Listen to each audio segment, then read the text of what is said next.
The conflict, known as the War of Spanish Succession, began with a problem that seemed at first to be about inheritance, but quickly grew into one of the largest and most important struggles in early modern Europe. It was a war shaped by dynasties, ambition, and fear. At its center stood the question of who would control the vast Spanish Empire, a political structure that stretched far beyond the borders of Spain itself, reaching into Italy, the Low Countries, the Americas, and many other parts of the world. The answer to that question would affect the balance of power across Europe, and no major state was willing to ignore it. To understand why this issue became so dangerous, it is necessary to understand the position of Spain at the time. Although its power had declined from the height of its earlier empire, Spain still possessed enormous wealth, strategic territory, and global influence. Its lands were not limited to the Iberian Peninsula. Spanish rule extended across important European territories and overseas colonies that connected trade, military power, and political prestige. Whoever inherited this system would gain influence on a scale that could threaten the independence of rival powers. The problem emerged because the Spanish king, Charles II, had no children. His health had long been weak, and throughout Europe rulers watched carefully, knowing that his death would create a crisis. Without a direct heir, the question of succession became a matter of international importance. Different royal houses across Europe had family connections to the Spanish crown, and each believed it had a legitimate claim or at least an interest in the outcome.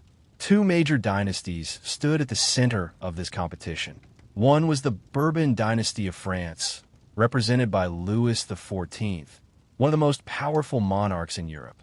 The other was the Habsburg dynasty, centered in Austria, which had long rivaled France for influence and power. Both houses had family ties to the Spanish royal line, and both understood that control of Spain could transform the political map of Europe. The fear shared by many states was not simply about who would inherit Spain, but about what that inheritance would mean. If the French Bourbon line gained control and united the strength of France and Spain under one family, it could create a power too strong for the rest of Europe to balance. If the Austrian Habsburgs secured the inheritance, they too could create a concentration of authority that threatened the independence of others. The issue was not only legitimacy, but equilibrium. For years, diplomats tried to avoid war through agreements and negotiations. Different plans were proposed to divide the Spanish inheritance, giving parts of the empire to different claimants so that no single power would dominate. These partition treaties were attempts to preserve peace through compromise. On paper, they seemed practical. In reality, they were difficult to enforce because they treated kingdoms as pieces on a board rather than living political systems with rulers, traditions, and interests of their own. When Charles II approached the end of his life, the pressure increased. His final decision would matter enormously. Rather than dividing the empire, he chose to leave the entire inheritance to Philip of Anjou, the grandson of Louis XIV of France. This decision was dramatic because it offered the possibility that the Bourbon family could dominate both France and Spain, exactly the outcome many European powers feared most. Charles died in 1700, and with his death, the political balance of Europe was thrown into uncertainty. Louis XIV accepted the will and recognized Philip as Philip V of Spain.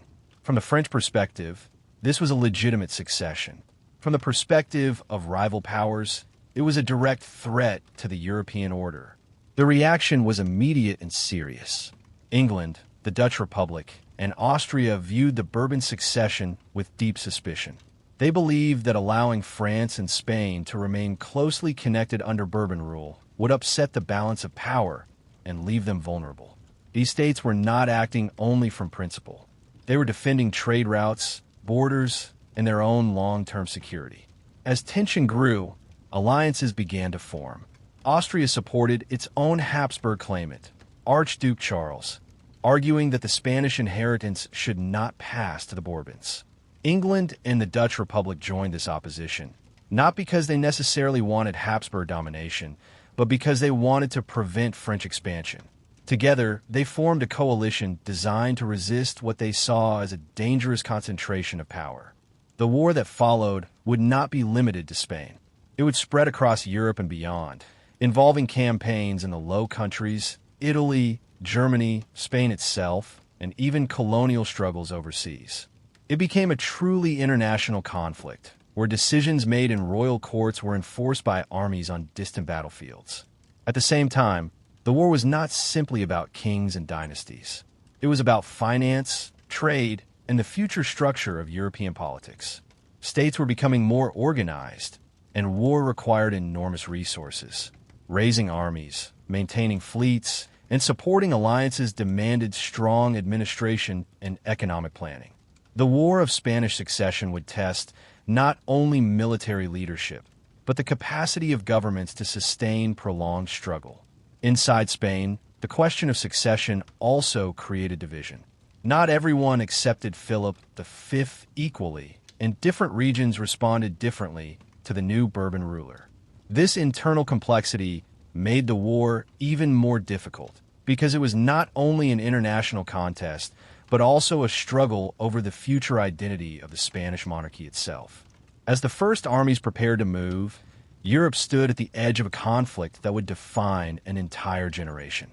The death of one king without an heir had opened a struggle involving nearly every major power of the age. Behind the language of inheritance stood the deeper reality of competition between empires. The War of Spanish Succession would become a contest over who would shape the future of Europe. It would decide not only the fate of Spain, but the balance between France, Austria, England, and the Dutch Republic. It would test the idea that peace could be preserved through diplomacy alone, and it would show how quickly legal disputes could become continental war. What began as a question of succession was now becoming a struggle for survival, influence, and power on a scale few could ignore. The first stage was ending. The armies were gathering, the alliances were hardening, and the long war was about to begin. As the question of succession turned into open war, Europe moved from tense diplomacy into active military conflict. The alliances that had been forming around the Spanish throne were no longer theoretical arrangements discussed in royal courts. They became armies on the march, fleets at sea, and campaigns spread across several continents. What had begun as a dispute over inheritance was now a struggle involving nearly every major European power, each fighting not only for a claimant to the Spanish throne, but for its own security, trade, and future influence. France entered the war with great confidence. Under Louis XIV, it was one of the strongest and most centralized states in Europe, with experienced armies and a long tradition of military success.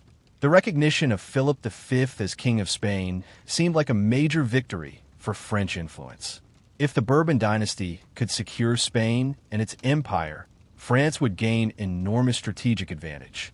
For Louis, this was both a dynastic success and a political opportunity. Austria, however, refused to accept this outcome. The Habsburg rulers believed that Archduke Charles had the stronger rightful claim to the Spanish inheritance, and they were determined to prevent Bourbon control of Spain. Austria also feared encirclement. If France and Spain were closely linked under Bourbon rule, Habsburg lands in Central Europe and Italy would face constant pressure. For Vienna, the issue was not only legitimacy, but survival. England and the Dutch Republic joined Austria for reasons closely tied to balance and commerce. Both powers depended heavily on trade, and both feared the possibility of French dominance over the Spanish Netherlands and access to major trade routes. They had fought against French expansion before, and they understood that a stronger Bourbon alliance could threaten both their economic interests and political independence. Supporting the coalition was therefore both strategic and necessary. The Grand Alliance took shape as the main opposition to France and Bourbon Spain. It brought together Austria, England, the Dutch Republic, and several German states, each with its own motives but united by a common goal: to prevent France from becoming too powerful. This alliance would prove to be one of the defining forces of the war, not because its members agreed on everything, but because they shared the same fear. The first campaigns began in Italy and the Low Countries, regions that were strategically vital and closely connected to the Spanish inheritance. Northern Italy was important because of its Habsburg interests and its connection to Austrian influence, while the Spanish Netherlands stood as a defensive and commercial gateway between France and Northern Europe. Whoever controlled these regions would gain enormous military and political leverage. Early battles showed that the war would not be short. France had strength, experience, and the advantage of acting quickly, but the coalition possessed determination and growing coordination. Armies moved through fortified towns, rivers became lines of defense, and supply routes mattered as much as open battlefields. This was not a war of simple conquest. It was a contest of endurance. One of the most important commanders to emerge during this period was John Churchill, later known as the Duke of Marlborough. Serving the English crown, he became one of the most capable military leaders of the age. His ability to coordinate Allied forces, manage logistics, and move quickly across difficult territory made him central to the coalition war effort. His campaigns would soon define the military direction of the conflict. Alongside him stood Prince Eugene of Savoy, one of Austria's greatest commanders. Eugene was experienced, disciplined, and highly respected for his leadership. The cooperation between Marlborough and Eugene became one of the strongest advantages of the Grand Alliance. Though they came from different courts and traditions, they understood the necessity of unified action against France. France also had powerful commanders and enormous resources, but the scale of the war placed heavy pressure on even the strongest kingdom. Fighting on multiple fronts required money, manpower, and constant administration. Louis XIV was experienced in war, but this conflict demanded more than battlefield skill. It required sustaining a continental struggle year after year. Spain itself was divided by the war. While Philip V was recognized as king, support for him was not equal across all regions. Some territories, especially those with stronger local traditions and separate political identities, were more open to supporting the Habsburg claimant. This internal division turned Spain into both a prize and a battlefield. The naval dimension of the war also became increasingly important. England and the Dutch Republic understood that control of the sea was essential. Fleets protected trade routes, transported troops, and threatened colonial possessions overseas. The war therefore extended beyond Europe into the Atlantic and the Mediterranean, linking battlefield success with maritime power. Colonial competition added another layer to the struggle. European empires were now global, and rivalry in Europe often meant conflict overseas. Trade posts, shipping routes, and colonial settlements became connected to the same dynastic dispute. This made the War of Spanish Succession one of the early examples of a truly international war, where events in Europe shaped distant parts of the world. As the campaigns continued, the initial confidence of all sides began to give way to realism. No quick victory was coming. Fortresses had to be taken one by one, alliances had to be maintained through money and diplomacy, and each season of war demanded fresh effort. The conflict became a test of endurance more than speed. By the end of this early phase, the lines were clearly drawn. France and Bourbon Spain stood against the Grand Alliance led by Austria, England, and the Dutch Republic. The succession dispute had become something much larger, a struggle over the future balance of Europe itself. The war was still in its opening years, but already it was clear that the outcome would shape the continent for generations. Armies were growing larger, commanders were proving themselves, and the true decisive campaigns were still ahead. The question was no longer whether Europe would fight over Spain. It was how long the continent could endure the answer. As the war moved beyond its opening campaigns, the conflict entered a far more dangerous and decisive stage. The early years had established alliances, tested armies, and revealed the scale of the struggle ahead. Now the great powers of Europe understood that this would not be a short war won by quick victories. It would be a prolonged contest of endurance, leadership, and financial strength. The balance of power itself was being fought over, and every major campaign carried consequences far beyond the battlefield where it was fought. The Grand Alliance had survived its difficult beginning and was becoming more effective. England, Austria, and the Dutch Republic had learned that success depended not only on courage, but on coordination. Their commanders needed to think across borders, not only in terms of national armies, but as parts of a single strategic effort. This was difficult because each ally had its own priorities, but over time cooperation improved, and that change would prove decisive. At the center of this military transformation stood the Duke of Marlborough and Prince Eugene of Savoy. Marlborough had already shown remarkable skill in moving armies quickly and keeping allies united. Eugene brought Austrian discipline and deep experience against both French and Ottoman forces. Together, they created one of the strongest military partnerships of the age. Their cooperation allowed the Grand Alliance to act with a unity that France found increasingly difficult to match. France remained powerful, but it faced growing strain. Louis XIV had entered the war believing Bourbon succession in Spain would strengthen French security and prestige. Instead, the war was becoming a costly drain on the kingdom. Maintaining armies across several fronts, supporting Spain, and defending against multiple enemies demanded enormous resources. Taxes increased, finances weakened, and the confidence of easy success began to disappear.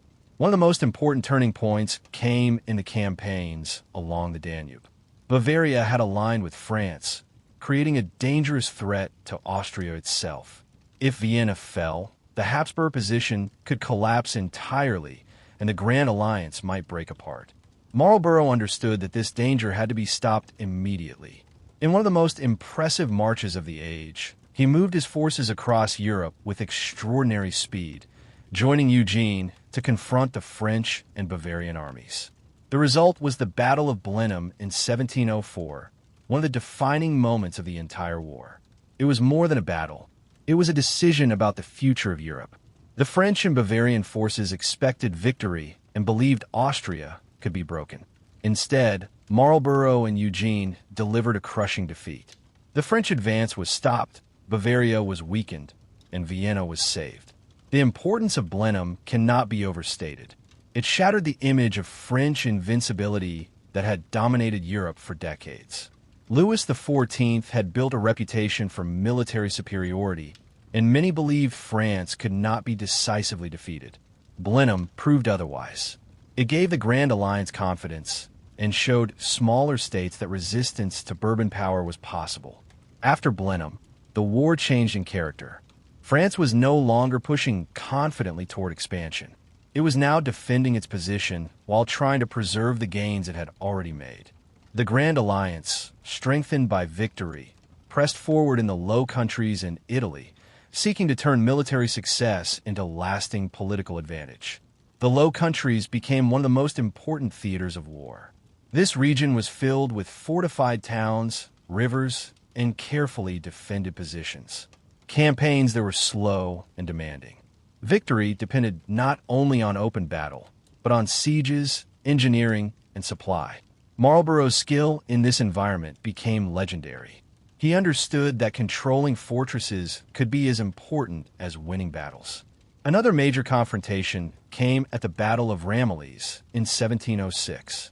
Once again, Marlborough led Allied forces to a major victory against France. The result gave the Grand Alliance control over much of the Spanish Netherlands and strengthened their political position across Europe. It also deepened the sense within France that the war was becoming dangerously expensive and uncertain. At the same time, Prince Eugene continued to pressure French influence in Italy. His campaigns limited Bourbon's strength there and protected Austrian interests. Italy was not always the center of attention, but its importance was strategic. Control there affected both Habsburg security and the wider struggle over Spanish possessions. Inside Spain, the war remained deeply complicated. Archduke Charles, the Habsburg claimant, was supported in some regions, especially in Catalonia and parts of eastern Spain. Philip V, however, retained strong loyalty in other areas, especially Castile. This meant that Spain was not simply occupied by foreign armies. It was divided internally, with different visions of monarchy and regional identity shaping the conflict. The war at sea also shifted the balance. England used its growing naval strength to attack French trade, protect Allied commerce, and seize strategic positions. Control of the Mediterranean became especially important. The capture of Gibraltar in 1704 gave England a position of enormous long-term value, one that would remain important far beyond the war itself. Colonial warfare expanded as well. In North America and the Caribbean, the conflict connected local rivalries to European dynastic politics. Colonists often fought for reasons very different from kings and diplomats, but their actions were tied to the same global struggle. The war was now fully international, linking European succession to overseas empire. Despite the victories of the Grand Alliance, the war was far from over. France still possessed enormous strength, and Louis XIV was not prepared to surrender easily. He remained determined to secure Philip V on the Spanish throne if possible. The struggle became harder, more expensive, and more exhausting for everyone involved. By the end of this stage, the Grand Alliance had clearly gained momentum. Blenheim and Ramillies had changed the military balance, and French confidence had been badly shaken. Yet victory was still uncertain, because war is rarely decided by a single triumph. Armies had to keep moving, alliances had to survive political pressure, and governments had to keep paying the cost. Europe was now fully committed to a conflict that seemed to have no easy ending. The question of succession still remained unresolved, but had become part of something larger, a test of whether one great power could dominate the continent, or whether balance would be preserved through resistance. The next stage would push every side closer to exhaustion, and closer to the negotiations that would decide the peace. As the war continued into its later years, the victories that had once seemed to promise a clear conclusion instead led to a deeper and more exhausting struggle. The Grand Alliance had achieved major success on the battlefield, and France had been forced onto the defensive in several important regions. Yet the war did not end. Instead, it became more complicated, shaped not only by armies and commanders, but by exhaustion, political change, and the growing realization that peace itself would be difficult to define. France, despite its defeats, remained far from broken. Louis XIV still ruled one of the largest and most powerful kingdoms in Europe. His treasury was under heavy strain, his people were burdened by taxes, and years of warfare had weakened confidence. But the French state had not collapsed. The king understood that complete defeat would threaten not only French prestige, but the entire Bourbon position in Spain. For him, survival was now as important as victory. If France could endure long enough, perhaps the unity of the Grand Alliance would weaken before French resistance did. That possibility was very real, because alliances created by fear often became fragile when success seemed close. England, Austria, and the Dutch Republic all wanted to prevent Bourbon domination, but they did not always agree on what should replace it. Some wanted Philip V completely removed from the Spanish throne.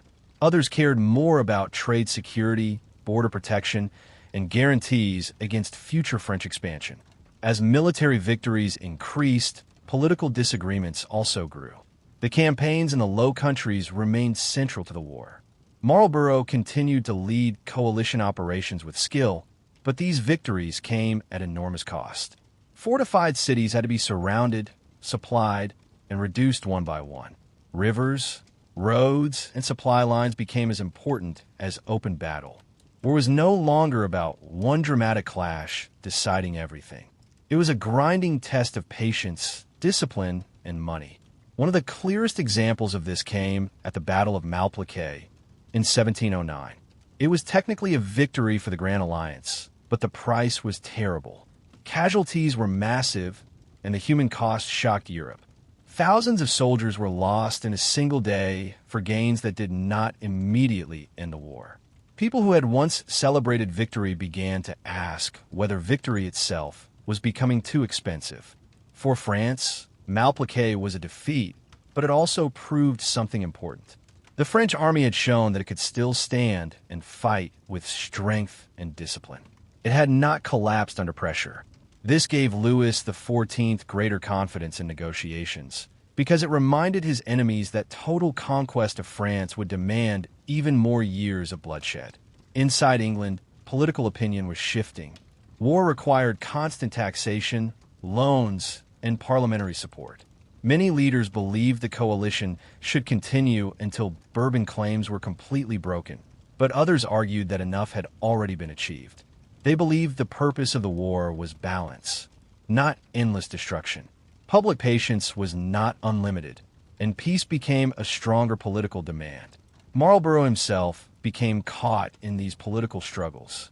Although he remained one of the greatest commanders of the age, his success abroad did not protect him from changing opinion at home. New political leaders questioned the cost of his campaigns and the need for continued war. His influence weakened, showing again that modern warfare depended not only on battlefield talent, but on the political support behind it. Austria also faced a major change that altered the meaning of the entire conflict.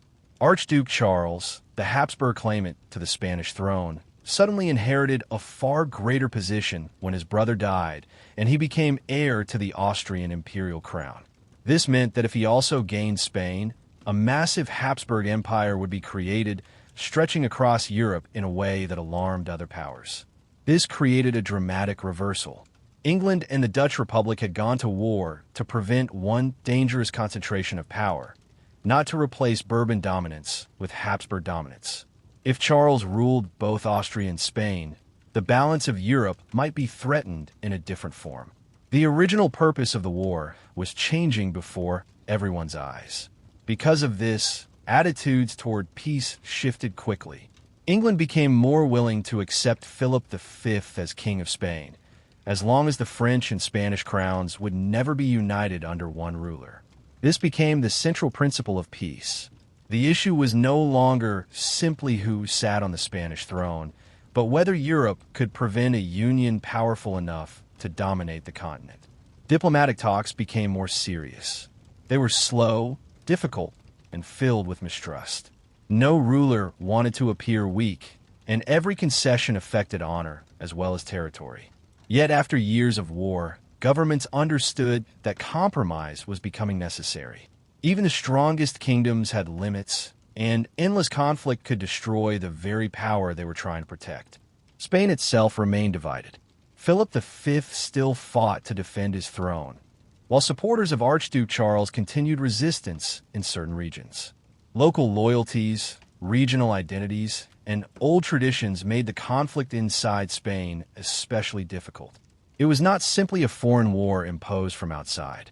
It was also a struggle over what kind of monarchy Spain would become. The naval war also shaped the final direction of events. England's growing strength at sea allowed it to protect trade routes, pressure French commerce, and secure strategic positions like Gibraltar. These gains mattered deeply because they would influence power long after peace treaties were signed. Maritime success gave England advantages that were not measured only in battles, but in future wealth and empire. Across Europe, exhaustion could be felt everywhere. Treasuries were drained, soldiers were harder to replace, and ordinary people carried the burden through taxes, shortages, and uncertainty. The dream of total victory had faded. What remained was the search for a peace that could be accepted, even if it was imperfect. The war had begun with confidence and ambition, but it was now ending in caution and calculation. Every government had to decide not how to win everything, but what it could afford to keep and what it had to surrender. That question was often harder than war itself, because compromise required rulers to admit limits. Europe stood changed by the struggle. The conflict had revealed the power of alliances, the importance of finance, and the reality that no great state could dominate without resistance. Armies still marched, but the real battle was now over the shape of peace. The final settlement would decide how the war would be remembered. It would determine whether the blood and treasure spent over more than a decade had preserved balance or merely delayed another conflict. The answer would shape Europe for generations. As the long years of war approached their conclusion, Europe found itself exhausted by the cost of ambition. What had begun as a dispute over who should inherit the Spanish throne had grown into a struggle involving nearly every major power of the continent. as well as colonies and trade routes across the world. Armies had marched through the Low Countries, Italy, Germany, and Spain itself. Fleets had fought across the Atlantic and the Mediterranean. Fortresses had been taken and retaken. Kings had made promises and broken them, and ordinary people had carried the burden of taxes, shortages, and endless uncertainty. By the final years, the greatest desire in many courts was no longer victory, but peace. The movement toward peace did not happen suddenly. It came slowly, through private conversations, secret negotiations, and the gradual recognition that no side could achieve everything it wanted. France still wished to protect Philip V on the Spanish throne. Austria still hoped for Habsburg success. England and the Dutch Republic still demanded security against French domination. Every power wanted peace, but only on terms it could defend before its own people and allies. The most important principle that emerged was simple but decisive. Philip V would remain King of Spain, but the crowns of France and Spain would never be allowed to unite under one ruler. This condition was the heart of the settlement. It solved the greatest fear that had started the war. Europe could accept a Bourbon king in Madrid, but not the possibility of one Bourbon empire stretching from Paris to the Spanish colonies under a single crown. This principle required formal renunciations. Philip gave up any claim to the French throne, and French princes renounced rights that could unite the two monarchies. These promises were not just legal details. They were the foundation of the peace, because they reassured other states that the balance of power would survive. The negotiations that produced this settlement became known through the Treaty of Utrecht in 1713, one of the most important diplomatic agreements of the age. Utrecht did not solve every dispute immediately, but it created the framework for ending the war. It was not a treaty of perfect justice. It was a treaty of practical balance, built from exhaustion and necessity. France accepted difficult terms, but it preserved the essential goal of keeping Philip on the Spanish throne.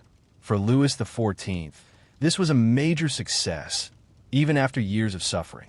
He had entered the war seeking Bourbon security and prestige, and though France had paid a terrible price, the Bourbon dynasty remained in Spain. This alone prevented total failure. Spain, however, emerged changed forever. Philip V kept the crown, but Spain lost many of its European possessions. Territories in Italy and the Spanish Netherlands passed to Austrian control. This marked the end of Spain as the dominant European empire it had once been. It remained important, especially through its overseas empire, but the political center of European power had shifted elsewhere. Austria gained significant territory and influence, particularly in Italy and the Low Countries. Although Archduke Charles did not become King of Spain, the Habsburgs strengthened their position in Central Europe and maintained their status as one of the leading dynasties of the continent. Their ambitions were limited, but not defeated. England was perhaps one of the greatest long-term winners of the settlement.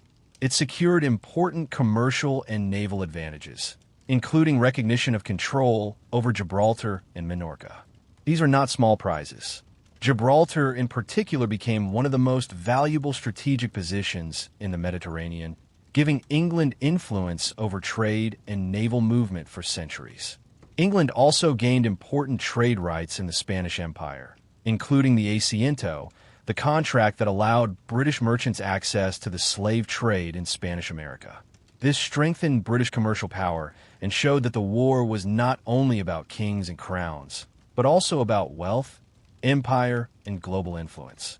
The Dutch Republic, though still respected, showed signs of decline compared to its earlier strength. It had helped prevent French domination, but the cost of war was heavy, and the balance of European commerce was beginning to favor Britain more strongly. The Dutch remained important, but the future belonged increasingly to larger imperial powers. The war also changed how Europe thought about diplomacy. The Treaty of Utrecht reflected a new understanding that peace required balance, not absolute victory. States accepted that no single power should be allowed to dominate the continent. This idea of balance of power became one of the central principles of European politics for generations. War itself had also changed.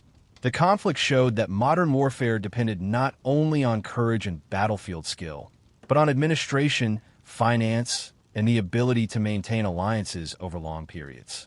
Governments that could raise money, manage supply, and support large standing armies had enormous advantages. The age of purely dynastic war was becoming something broader and more organized. Inside Spain, Philip V began the work of strengthening royal authority and reshaping the monarchy. The Bourbon dynasty introduced reforms that aimed to centralize power and modernize administration. In many ways, the end of the war marked the beginning of a new Spanish state, less dependent on old structures and more influenced by French models of governance. For ordinary people, however, the peace was less glorious. Years of war had left scars that treaties could not erase. Villages destroyed by marching armies, families burdened by debt, and generations shaped by fear did not disappear with signatures on paper. Peace ended the fighting, but recovery took much longer. The War of Spanish Succession was remembered not simply because of its battles, but because it changed the map of Europe and the rules by which Europe operated. It showed that inheritance disputes could become continental wars, and that peace often depended less on justice than on what rival powers were willing to tolerate. It was a war born from the death of one childless king, but it became a struggle over the future of empire itself. It decided that Spain would remain Bourbon, but not become part of a greater French empire. It strengthened Britain's rise, preserved Austrian influence, and forced France to accept limits to its ambition. In the end, the war was not a story of total victory for anyone. It was a story of compromise, exhaustion, and survival. The peace that followed was imperfect, but it endured because it reflected reality. No ruler had won everything, but Europe had avoided domination by one. That was the true legacy of the War of Spanish Succession. It did not create harmony, but it preserved balance. And in the politics of 18th century Europe, balance was often the closest thing peace could become.